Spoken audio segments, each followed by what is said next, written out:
folks, welcome back to another episode of The Fallen Badge.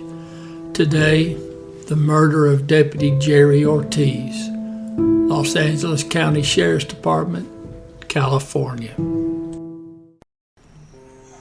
Deputy Ortiz was 35 years old. He had 15 years on with LA County Sheriff's Department. Now, the assignment at the time of death was the anti-gang unit. Now, he had a wife, 2 sons, and his mama was still alive. There's a small little city known as Hawaiian Gardens. Now, it covers 1 square mile in the southeastern part of LA County. It's the smallest city in the county. Now, there's only about 15,000 residents, so it's a small town. The fact it was a small town, though, didn't save it from the gang element. There was a Hispanic gang taking up residence in the town, and they had a distinct dislike for members of the black community.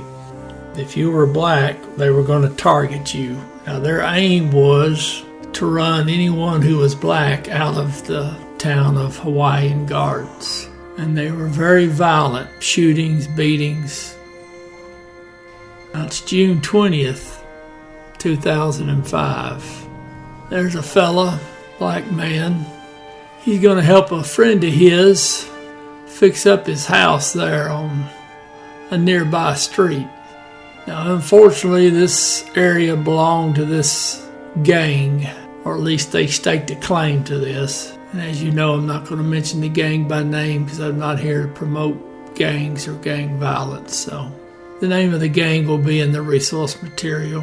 So now this victim, he would later testify in court that man came up to him, and this man had a particular tattoo on his forehead. He was an Hispanic fella. Said he offered to sell him drugs. Now, when the victim refused to buy any of his drugs, suspect pulled out a handgun. Victim was able to throw up his arm, and it caused the suspect's shot to go awry, but it barely missed the victim's head. So now the victim took off running, and the suspect shot him in the shoulder and once in the buttocks. Now, this complaint went to the gang unit. And of course, what helped with gathering a photo lineup was the fact that the victim remembered that this suspect had this particular tattoo on his forehead. So they got a photo lineup together and the victim ID'd him. That means all they got to do now is just find him and arrest him. That sure sounds like an attempted murder. Now, 4 days later, June 24th, it's about 3 p.m. in the evening. Deputy Ortiz is driving through the Hawaiian Gardens area, and he's supposedly out delivering some paperwork. Now, he happens to spot the suspect. Now, Deputy Ortiz stopped and tried to get out and detain the suspect. Of course, the suspect, not being too intelligent, but intelligent enough to know that he's probably in trouble, he took off running. Ran down an alley, and then he went towards an apartment complex. Now, it's in the 12,200 block of East 223rd Street. Now, this also happened to be the same apartments where the suspect had been arrested a year earlier. Now, for the life of me, I cannot figure out which apartments they're talking about. There's a lot of likely candidates, but I can't figure it out. Best I can do is say it must be somewhere in that 100 block that I'm featuring with the maps. So now the suspect disappears. Deputy Ortiz, he got on his radio and he called for some more cars to come over that way. So he drove around to the next block, direction the suspect had went. Now, he noticed an apartment door was standing open. So he pulled up out front, he walks to the open door, and he hollered out for the female that was inside the apartment. Now, it just so happens this open door was the same apartment that the suspect chose to run into. So just before Deputy Ortiz pulled into the block, The suspect had run inside the same apartment, and he hid behind the open door. It's pretty apparent to the female in that apartment that the suspect was hiding behind the door. But now she had known the suspect all his life, and this was gang country, so she didn't say anything to Deputy Ortiz when he came to the open door. So now Deputy Ortiz is standing just outside the threshold of the apartment. Now later this female would say that her and everyone that lived in that apartment had been doing drugs all day except for the three little girls, her three little girls. Their drug of choice was meth. Said she had done 3 lines of meth the day that the suspect ran in and hid behind the door. Now she glances up and sees the deputy's car and sees the deputy walking up to her apartment. Now pretty well everybody in that neighborhood knew Deputy Ortiz. And he asked her, he says, well, did anybody run inside your apartment? Now she would later testify that she lied. She says no. Then Deputy Ortiz asked her, was she sure? Now what she did was try to throw off Deputy Ortiz. She called one of her friends to the door, a male friend.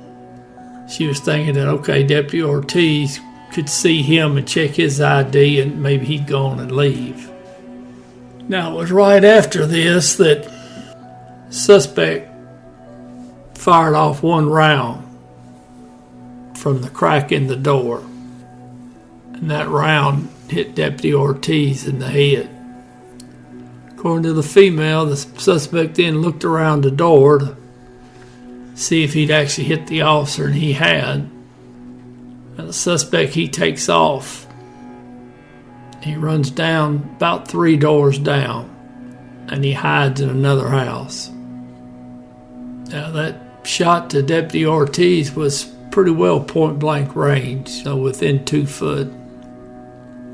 Now the first couple of deputies on the scene would later testify that Deputy Ortiz, his feet were right at the threshold of the door, and that his head was pointing towards the street. If I was doing that scene description, I would have written down that Deputy Ortiz's feet were facing to the north and his head facing to the south. Now, a neighbor ran over. By the time the deputy got there, they were checking to see if Deputy Ortiz was still alive, and they didn't think he was. Now, 2 deputies are now there, and they have decided that it is not a good idea to sit there with Deputy Ortiz, and they don't know where the suspect is. So they decided it would be a better idea to move Deputy Ortiz to cover. So a deputy got on each side, and they carried Deputy Ortiz's body out to the street on the other side of one of the deputies' patrol cars. That way they had a little bit of cover. Now they undid Deputy Ortiz's vest. They started chest compressions, and they were going to start CPR. Now while they're performing CPR, more deputies made the scene. But then the initial 2 deputies are thinking, you know what, we need to get Deputy Ortiz out away from this scene, because if we get paramedics up here, we don't want to put the paramedics in the line of fire. So they decide to pick up Deputy Ortiz and move him again. Now I do know that they picked up Deputy Ortiz and they carried him to the closest intersection, which was 223rd Street and Norwalk Boulevard. That's why I'm pretty sure that apartment is one of those 2 or 3 I have circled in that general area, because now you start picking up a body and trying to carry it, and they got about 40 pounds of equipment on. That's a lot to carry. So my best guess is they went back westbound, carrying Deputy Ortiz to the intersection. They got him to the intersection, and then finally medical help got there. He went by ambulance, and then I know they transferred him to a helicopter at some point. And Deputy Ortiz, he was gone. Now, obviously, the sheriff's department shut down that entire area, and it took them a few hours, but evidently they went house to house, and they found the suspect hiding in a bathtub of a house 3 doors down from this apartment. Now, the address I've got marked as the arrest location. The resource material actually, I believe, gave the address for that, so I'm pretty certain that is the arrest location. So now the suspect's taken in custody, alive. He was facing 1 count of attempted murder. That was for his shooting of the male black civilian. And then a murder charge for Deputy Ortiz. And then 2 counts of possession of a firearm by a felon. Now, the Attorney General's office was seeking the death penalty. Now, the case went to trial, and the suspect was found guilty. As far as I know, he still sits on death row.